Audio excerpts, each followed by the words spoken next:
मैं तूफानों में चलने का आदी हूँ, तुम मत मेरी मंजिल आसान करो। प्रस्तुत है गोपाल दास नीरज की एक मोटिवेशनल हिंदी कविता। मैं तूफानों में चलने का आदी हूँ, तुम मत मेरी मंजिल आसान करो। हैं फूल रोकते, कांटे मुझे चलाते, मरुस्थल पहाड़ चलने की चाह बढ़ाते। सच कहता हूँ जब मुश्किलें ना होती है, मेरे पग तब चलने में भी शर्माते। मेरे संग चलने लगे हवाएं जिससे तुम पथ के कण कण को तूफान करो। मैं तूफानों में चलने का आदी हूँ, तुम मत मेरी मंजिल आसान करो।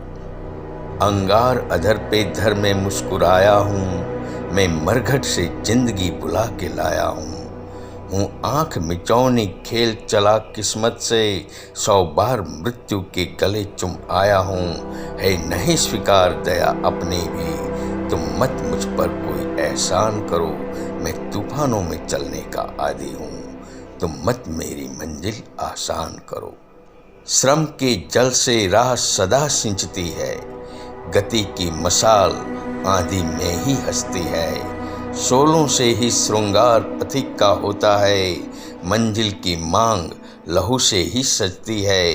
पग में गति आती है छाले छिलने से, तुम पग पग पर जलती चट्टान धरो।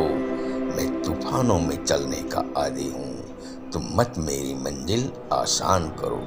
फूलों से जग आसान नहीं होता है, रुकने से पग गतिवान नहीं होता है। अवरोध नहीं तो संभव नहीं प्रगति भी, है नाश जहाँ निर्माण वहीं होता है। मैं बसा सकूं नव स्वर्ग धरा पर, जिससे तुम मेरी हर बस्ती वीरान करो। मैं तूफानों में चलने का आदी हूँ, तुम मत मेरी मंजिल आसान करो। मैं पंथी तूफानों में राह बनाता, मेरा दुनिया से केवल इतना नाता। वह मुझे रोकती है अवरोध बिछाकर, मैं ठोकर उसे लगाकर बढ़ता जाता। मैं ठुकरा सकूं तुम्हें भी हंसकर, जिससे तुम मेरा मन मानस पाषाण करो। मैं तूफानों में चलने का आदी हूँ, तुम मत मेरी मंजिल आसान करो। गोपाल दास नीरज। और प्लीज सब्सक्राइब करें ऐसे वीडियोस के लिए।